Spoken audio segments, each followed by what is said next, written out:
Hi everyone, it's me Arjun, your executive Purple Diamond. Today I'm very much excited because one of my good friend Abu Thahir is with me. Hi Abu bhai. Hi Arjun. How are you? Very fine. Okay. So நம்ம IndusViva businessல் நம்மளோட journey நம்ம ஆரம்பிச்சிட்டு இப்போ வந்து 7 years finish ஆயாச்சு. Yeah. So 7 வருடங்களுக்கு முதல்ல ஒரு white paperல உங்களுக்கு ஒரு opportunity காமிச்சிருக்கு. Yes. அதுக்கப்புறம் நீங்க நிறைய லைஃபில் மாற்றங்கள் உருவாக்கியாச்சு. Yes. எதனால அன்னைக்கு நீங்க உண்மையிலே yes முடிவெடுத்தது இந்த ஒரு ப்ராஜெக்ட்டில்? ஆக்சுவலாக கம்யூனிட்டி காமர்ஸ் வந்து முன்னாடியே எனக்கு தெரியும். ஆனால் எனக்கு ஒரு கம்ஃபர்ட்டான என்னோட ட்ரீமில் இருக்கிற மாதிரி ஒரு கம்பெனி எனக்கு வேணுங்கிற ஒரு ஃபீலோட நான் வெயிட் பண்ணிட்டு இருந்தேன். அந்த ஃபீலுக்கு ஒரு ஃபுல்ஃபில் ஆகிற மாதிரி ஒரு பிளான் தான் அர்ஜுன் அன்னைக்கு எனக்கு காமிச்சது. அதனால நான் இண்டஸ்வா வந்து செலக்ட் பண்ணியாச்சு. அதாவது நீங்கள் ஒரு ஆப்பர்ச்சுனிட்டி வெயிட் பண்ணிட்டு இருந்து அதுக்கு தகுந்த மாதிரி ஒரு கம்பெனி நீங்கள் வெயிட் பண்ணிய மாதிரி ஒரு ஆப்பர்ச்சுனிட்டி உங்கள் முன்னாலே வந்தாச்சு. அதனால நீங்கள் எஸ் செலக்ட் பண்ணியாச்சு. என்னோட ட்ரீமில் இருந்த மாதிரி ஒரு கான்செப்ட் உங்களுக்கு கிடைச்சாச்சு. இப்போ அன்னைக்கு நீங்கள் இந்த பிஸ்னஸுக்குள்ளே வந்தாச்சு. So before IndusViva after IndusViva எப்படி அது உங்கள் வாழ்க்கையில் உங்களுக்கு ஒரு ஃபீல் வரும்? ஆக்சுவலாக பிஃபோர் IndusVivaன்னு சொன்னால் நார்மல் எல்லாத்தோட லைஃப்லும் இருக்கிற மாதிரி தான். ட்ராஜரி, பிரச்சனை, சங்கடம், ஃபினான்ஷியல் க்ரைசஸ், இது வந்து பிஃபோர் IndusViva. ஆஃப்டர் IndusVivaன்னு சொன்னால் இன்றைக்கி ஒரு எக்ஸ்பெரண்டான ஒரு லைஃபு கிடச்சிருக்கு. அது ஒரு பெரிய ஒரு ஸ்டோரி. ஒரு ஷார்ட்டில் சொல்லணும் அப்படின்னா வந்து பிஃபோர் IndusViva வந்து ஒரு 45 லட்சம் பிஸ்னஸில் லைபிலிட்டி இருந்த ஒரு பர்சன் தான் ட்ரெடிஷ்னலில். அதாவது நிறைய டைப் ஆஃப் பிஸ்னஸ் நான் பண்ணியிருக்கேன். அதாவது ரியல் எஸ்டேட் பண்ணியிருக்கேன், கன்ஸ்ட்ரக்ஷன் பண்ணியிருக்கேன், ஒரு வுட் பிஸ்னஸ் நான் பண்ணியிருக்கிறேன், ஒரு அவுட்டோர் கேட்ரிங் சர்வீசஸ் நான் பண்ணியிருக்கேன், ஒரு சின்ன ஒரு சாஃப்ட்வேர் கம்பெனி ரன் பண்ணிட்டு இருந்தேன். அப்போ எதுலேயுமே எனக்கு ஒரு ஃபுல்ஃபில்மெண்ட் கிடைக்கல. ஒவ்வொரு டைமும் நான் வந்து ஒவ்வொரு ஆப்பர்ச்சுனிட்டி எடுக்கும்போது எனக்கு லாஸஸ் தான் அதிகமாகி ஒரு லாஸ்ட் டைமில் பார்க்கும்போது ஒரு 45 லட்சம் லைபிலிட்டி ஆயாச்சு. அப்போ எனக்கு கம்யூனிட்டி காமர்ஸ் பற்றி படிக்கும்போது எனக்கு கிடைச்ச ஒரு ஆன்சர் என்ன அப்படின்னா, residual income and leverage community காமர்ஸில் இருக்குது அப்படின்னு சொல்லி நான் படித்தப்போ இந்த ஆப்பர்ச்சுனிட்டி நமக்கு கனவுக்கு ஃபுல்ஃபில் ஆகக்கூடிய ஒரு ஆப்பர்ச்சுனிட்டியாக இது இருக்கும் அப்படிங்கிற ஒரு நம்பிக்கையோடு நான் விவா ஸ்டார்ட் பண்ணேன்.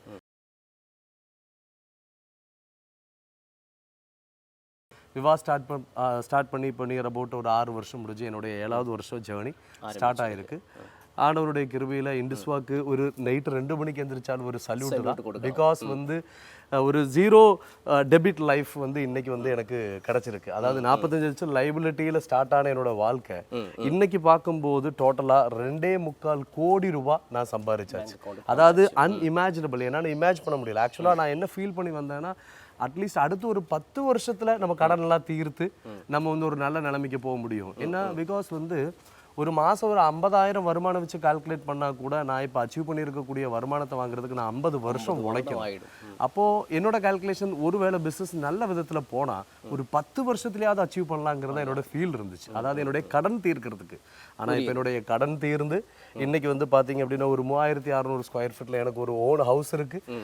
அது இல்லாமல் வந்து என்னோட ஊரில் என்னால் வந்து ஹெல்மெட் கழட்டிட்டு கூட என்னால் வண்டி ஓட்ட முடியாது. அவ்வளோ கடன் பிரச்சனை இருந்துச்சு. அவ்வளோ ட்ரெடிஷனல் பண்ணினதுனால அவ்வளோ ப்ராப்ளம் இருந்துச்சு. ஆனால் இன்னைக்கு ஹெல்மெட்டு கழட்டி வண்டி ஓட்ட முடியாத ஏரியா உள்ள 63 லட்சம் விலை இருக்கக்கூடிய Mercedes Benz GLA 220D 4MATIC அந்த வண்டியில தான் இப்போ நான் டிரைவ் பண்ணி போறேன். இன்னைக்கு எனக்கு கரெக்டாக ஞாபகம் இருக்கு.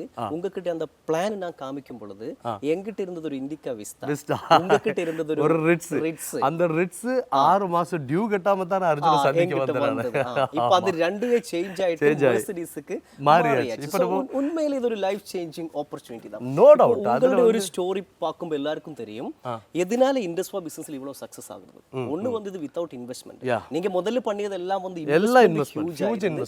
இங்க வந்து இது ஒரு effort oriented business model. So இங்க எஃபர்ட் தான் நம்மள பொறுத்தவரை நம்மளோட இன்வெஸ்ட்மென்ட். அப்படினா இவ்வளவு ஒரு சக்சஸ் ஆகி நிற்கும் பொழுது ஃபியூச்சரில் நெட்வொர்க் மார்க்கெட்டிங் பிசினஸ் ஒரு கரியராக எடுக்கணும் அப்படி ஆசைப்படுற நம்ம நிறைய யங்ஸ்டர்ஸ் இருக்கு. அவருக்கு எந்த மெசேஜ் கொடுக்க முடியும் உங்களுக்கு? ஃபியூச்சர் ஆக்சுவலாக இதுதான். அதாவது இப்போ அர்ஜுன் சொன்னது தான் ஆன்சர். இந்த பிஸ்னஸை பொறுத்த வரைக்கும் ஃபர்ஸ்ட் ஆஃப் ஆல் ஒரு நபர் வந்து ஒரு நல்ல நிலைமை அடையணும் அப்படின்னா, ஒரு என்டர்பிரனராக மாறணும்னா ஒரு பிஸ்னஸ் பண்ணணும். கண்டிப்பாக வேலைக்கு போய் வாழ்க்கையில் பெரிய லெவலில் ஜெயிச்ச ஒரு நபரை என்னோட ஃபேமிலியில் நான் பார்க்கல. அப்போ அதில் கிடச்ச ஒரு ஆன்சர் என்னன்னா பிஸ்னஸ் பண்ணணும். அப்படி பிஸ்னஸ் பண்ணணும்னு சொல்லி பார்க்கும்போது பிஸ்னஸில் நிறைய எதிர்பார்ப்புகள் இருக்குது, நிறைய தேவைகள் இருக்குது. அதாவது ஃபர்ஸ்ட் ஆஃப் ஆல் அந்த பிஸ்னஸை பற்றின ஒரு அறிவு, நாலேஜ் நமக்கு இருக்கணும். அதே போல் நமக்கு பெரிய ஒரு இன்வெஸ்ட்மெண்ட் பண்ணுறதுக்கு நம்ம தயாராக இருக்கணும். அது ரெண்டும் இல்லாமல் நம்ம ஹார்ட் ஒர்க், பயங்கரமான ஒரு ஹார்ட் ஒர்க் பண்ணணும். அதை தாண்டி மார்க்கெட்டில் காம்படிஷனில் நம்ம வின் பண்ணணும். ஏன்னா நம்ம என்ன பிஸ்னஸ் பண்ணாலும் நம்மளை காம்பீட் பண்ணுறதுக்கு கார்பரேட் வந்து இன்னைக்கு மார்க்கெட்டில் இருக்குது. அப்போ இவ்வளோ ரிஸ்க் எடுத்து ஒரு பிஸ்னஸில் நம்ம சம்பாதிக்கிறத விட கம்யூனிட்டி காமர்ஸ் வந்து நமக்கு கிடைச்ச ஒரு பெரிய ஒரு ப்ளஸ் என்ன, ஒரு ஃப்ரீடம் என்ன அப்படின்னா, இந்த இடத்துல ஃபர்ஸ்ட் ஆஃப் ஆல் நாலேஜ் வேணும் அப்படிங்கிறது இல்லை. ரெண்டாவது வந்து பெரிய ஒரு எக்ஸ்பீரியன்ஸும் இன்வெஸ்ட்மெண்ட்டும் நமக்கு தேவையில்லை. இன்வெஸ்ட்மெண்ட் இல்லாமல் நம்ம பிஸ்னஸ் ஸ்டார்ட் பண்ண முடியும். மூணாவது, இப்போ ஒரு நல்ல ஒரு கம்யூனிட்டி காமர்ஸ் ஒரு நபர் செலக்ட் பண்ணால் மார்க்கெட் பண்ணுற ப்ராடக்ட்டுங்கிறது காம்படிஷனே கிடையாது. அதே நேரத்தில் நம்ம யூனிக்கான ப்ராடக்ட். அப்போ எல்லா வகையிலுமே ப்ளஸ் இல்லையா? அப்போ ஃபர்ஸ்ட் ஆஃப் ஆல் நமக்கு நாலேஜ் வேண்டாம், ரெண்டாவது பெரிய ஒரு இன்வெஸ்ட்மெண்ட் வேண்டாம், மூணாவது வந்து பார்த்தீங்க அப்படின்னா வந்து நமக்கு யூனிக் ப்ராடக்ட் இருக்குது, காம்படிஷன் கிடையாது. அப்போ ஹார்ட் ஒர்க்கை மட்டும் நம்ம மூலதனமாக வச்சு இது ட்ராவல் பண்ணால் கண்டிப்பாக என்னை பொறுத்த வரைக்கும் கம்யூனிட்டி காமர்ஸ் அப்படிங்கிறது not a business, it is a career plan. அவங்களுடைய கரியரை അപ്പോൾ அப்படி ஆகும் பொழுது இப்போ ഈ ബിസിനസ്സിൽ ഒന്ന് വിത്തൗട്ട് ഇൻവെസ്റ്റ്മെന്റ് ആണ്, രണ്ട് வந்து இப்போ நீங்க சொல்லிய மாதிரி ആ ടെൻഷൻ ஹியூஜ் பிரஷர் எதுவே ഇതില്ല. அப்போ இப்படிப்பட்ட ஒரு நிலைமையில் ஒரு புதுசா ஒரு ஆள் வந்தால் யாருக்கு வேணாலும் கத்துக்கிட்டதுக்கு அப்புறம் வேலை செய்தா ஜெயிக்க முடியும். ஆளுகள் அது லேர்ன் பண்றதுக்கு ரெடி ஆகணும். அப்படின்னா மக்கள் நிறைய பேர் இதில் வந்துட்டு மேபி ക്യൂட் பண்ணி போகிறதுக்கு ஒரு பெரிய ரீசன் அவர் லேர்னிங்க்கு ரெடி ஆகாததல்ல. அவர் யாருவே வந்து கத்துக்கிறதுக்கு ரெடி இல்ல. அப்படிப்பட்ட ஒரு சொசைட்டிக்கு நம்ம என்ன பதில் கொடுக்க முடியும்? ஆக்சுவலாக ஒரு பிஸ்னஸில் வின் பண்ணணும் அப்படின்னா ஃபர்ஸ்ட் ஆஃப் ஆல் அவங்களுக்குள்ள இருக்கக்கூடிய ஒரு தாட் வந்து ஒரு நாளில் ஒரு பிஸ்னஸ் வந்து உருவாகாது. ஒரு பிஸ்னஸ் உருவாகணும் அப்படின்னா அட்லீஸ்ட் ஒரு 3 to 4 years வந்து டைம் கொடுக்கறதுக்கு அவங்க ஃபர்ஸ்ட் அவங்க மனசு தயாராகும். எனி கைண்ட் ஆஃப் பிஸ்னஸ், அது என்ன ட்ரெடிஷ்னல் பிஸ்னஸாக இருந்தாலும் சரி அல்லது கம்யூனிட்டி காமர்ஸாக இருந்தாலும் சரி, பொதுவாக ஒரு பிஸ்னஸ்ன்னு ஒரு நபர் செலக்ட் பண்ணியாச்சு அப்படின்னா 1000 days வேலை செய்யறதுக்கு அவர் தயாராகும். அதாவது நம்ம படிக்கும்போது வந்து எனக்கு கிடைச்ச ஒரு விஷயம் என்னன்னா, ஒரு நபர் 10,000 மணி நேரம் ஒரு துறையில், எந்த இண்டஸ்ட்ரியோ அந்த துறையில ஆத்மார்த்தமான உழைப்பு இருந்தா அந்த துறையில அவங்க ஜாம்பவானா இருப்பாங்க, மாஸ்டர் ஆயாச்சு. இது வந்து ஃபேக்ட். இந்த ஃபேக்டை ஃபர்ஸ்ட் உணரணும். அப்போ ஒரு நபர் வந்து ஒரு கரியரை ஸ்டார்ட் பண்ணும்போது, இப்போ கம்யூனிட்டி காமர்ஸ் ஒரு நபர் ஒரு யங்ஸ்டர் ஆகட்டும் அல்லது வந்து ஒரு ஏஜ்டு பர்சன் ஆகட்டும், age is not bother. First start பண்ணும்போது அவங்களுக்குள்ள இருக்க வேண்டிய ஃபீல் என்ன அப்படின்னா, 1000 நாள் நம்ம ஃபர்ஸ்ட் ஒரு வேலை செய்யணும், ஒரு 10,000 மணி நேரம் இதுக்கு உழைப்பு செலுத்துறதுக்கு. ஏன்னா நம்ம வந்து உழைப்புன்னு சொல்றது மட்டும்தானே மூலதனம், இந்த இடத்துல பணம் இல்லையே. அப்போ அந்த பொறுமை, பேஷியன்ஸ் வந்து அவங்களுக்கு இருக்கணும். அந்த பொறுமையோட அவங்க வேலை, அதாவது நீங்க சொல்றது 1000 days அவர் வேலை செய்யணும். சோ அந்த 1000 days எது வேலை செய்யணும்னு உள்ளது அவர் கத்துக்கணும். லேர்னிங் போயா நம்ம மாதிரி அவருக்கும் அதாவது இதுல படிச்ச ஒரு விஷயம் என்ன அப்படின்னா, லிசன் பண்ணணும். அச்சீவர்ஸ் வந்து அவங்க எப்படி அச்சீவ் பண்ணிருக்காங்க அப்படிங்கிற விஷயத்தை லிசன் பண்ணி அவங்கள்ட்ட இருந்து லேர்ன் பண்ணணும். ஏன்னா சக்சஸ்ஃபுல் பர்சனை பார்த்தா தானே நமக்கு லேர்னிங். நார்மலா வந்து ஒரு பீப்புளோட கூட்டத்தில் இருக்கக்கூடிய மக்கள் யாரா இருப்பாங்க, அவனும் கடன் பிரச்சனையில் இருக்கிறவனா இருப்பான், அவனும் நிறைய சங்கடங்கள், பிரச்சனைகள், ப்ராப்ளம் இப்படி இருக்கக்கூடிய மக்கள் கூட தான் அவங்க அசோசியேட் பண்றாங்க, ஜெயிக்க முடியும். அப்போ ஜெயிச்சவங்களை பார்த்து ஃபர்ஸ்ட் அவங்கள லிசன் பண்ணி அவங்கள்ட்ட இருந்து அவங்க என்ன சொல்றாங்களோ, அவங்க என்ன செஞ்சாங்களோ அந்த விஷயத்தை கத்துக்கிட்டு அதை இம்ப்ளிமெண்ட் பண்ணாதானே ஜெயிக்க முடியும்.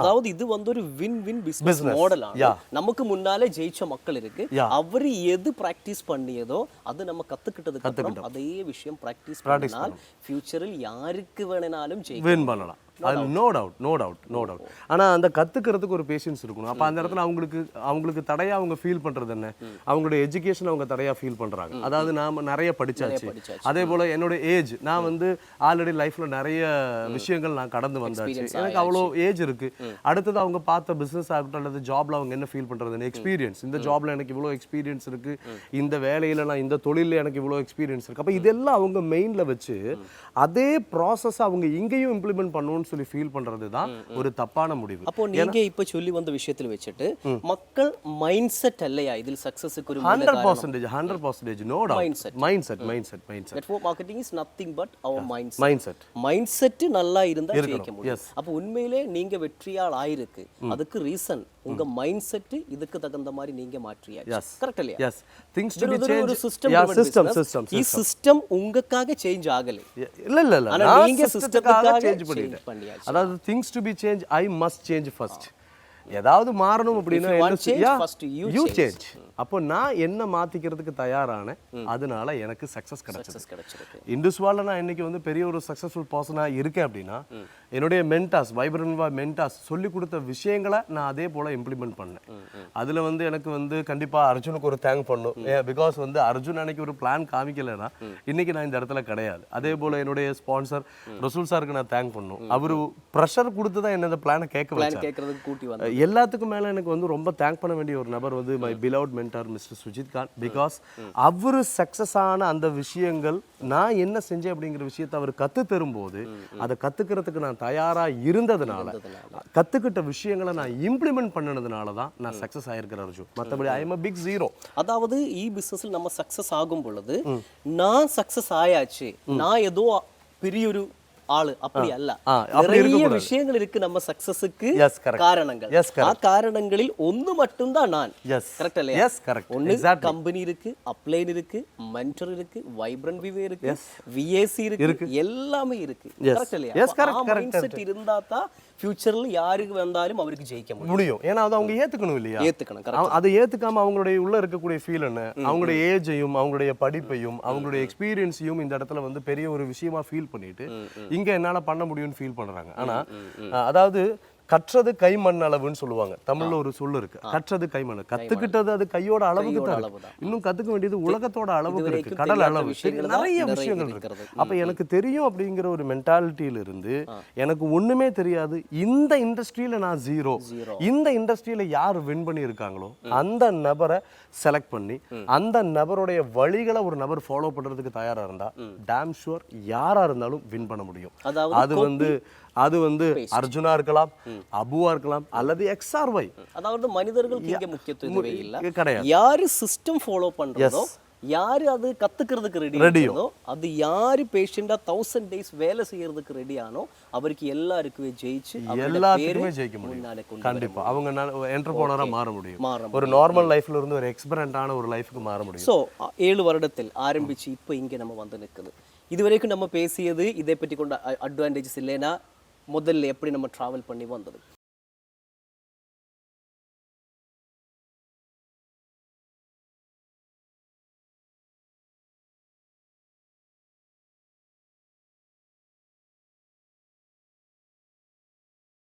இனிமே ஃபியூச்சர் பார்க்கும் பொழுது இப்போ நம்ம இண்டஸ்ட்ரியோட 10th இயர்ல தான் நிற்கிறது. டைமில் முன்னால பார்க்கும்போது எப்படி உங்க ஹோப்ஸ் எப்படி இருக்கு? என்னோட ஹோப் வந்து நான் சொல்லணும் அப்படின்னா சிங்கிள் டேக் லைன்ல நான் சொல்றேன், IndusViva பியாண்ட் 21st செஞ்சுரிங்கிறத நான் பிலீவ் பண்றேன். எனக்கு அதுல நோ டவுட். என்னுடைய பையனும் என் பையனோட பையனும் இண்டஸ்வால ஒர்க் பண்ணுவாங்கங்கிற நம்பிக்கை எனக்கு இருக்கு. அப்படின்னா 100 வருடம் கடந்தும் இண்டஸ்வா இருக்கும், நான் இருக்கணும், அவ்வளவுதான். நான் இல்லைன்னா என்னோட பையன் வந்து வேலை செய்வான். அதுதான் நான் வந்து மக்களுக்கு நான் கொடுக்கக்கூடிய ஹோப். அதாவது டைரக்ட் செல்லிங் சொல்ற உண்மையான அந்த ரெசிஜுவல் டைப் ஆஃப் இன்கம், அதே மாதிரி நம்ம ஜெனரேஷன் ஆஃப்டர் ஜெனரேஷன் எக்ஸாக்ட்லி. அதாவது நம்ம வந்து கிடைக்கும் அந்த நம்பிக்கை உள் மனசுல இருக்கு. அதாவது நமக்கு வந்து இப்போ சொல்லி தரும்போது டே 1ல நான் வந்து ஒரு பிளான் கேட்கும்போது அர்ஜுன் வந்து இந்த பிளான் எனக்கு ஷேர் பண்ணும்போது அதாவது week after week, month after month, year after year Abubhai உங்களுக்கு இந்த கான்செப்ட்ல வந்து வின் பண்ண முடியும், சம்பாதிக்க முடியும்னு சொல்லும்போது ஆக்சுவலா அன்னைக்கு எனக்கு வந்து ஜஸ்ட் ஃபார் எப்படின்னா மோட்டிவேஷன். அதாவது நான் என்ன என்னோட மைண்டில் என்ன ஃபீல் பண்ணேன்னா இது மோட்டிவேஷனுக்காக சொல்றதுன்னு நான் ஃபீல் பண்ண ஒரு வார்த்தை தான். ஆனா இன்னைக்கு அது ப்ரூவ் ஆயிருக்கு. பிகாஸ் வந்து 7 வருஷம் கடந்தும் இந்த இடத்துல ஒரு சக்சஸ்ஃபுல் பர்சனா தான் நானும் நிக்க முடிஞ்சிருக்கு.